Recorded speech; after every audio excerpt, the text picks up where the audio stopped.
I just had a major explosion in my shop, and I want to share with my viewers what happened. I'm still trembling.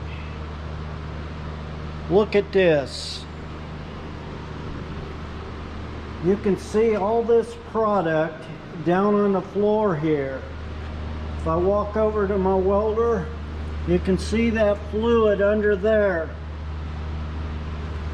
Forewarned that if you have this product right here on your shelf, this is the second time that this has exploded. Two different cans, one in the store that I manage and now here in my shop.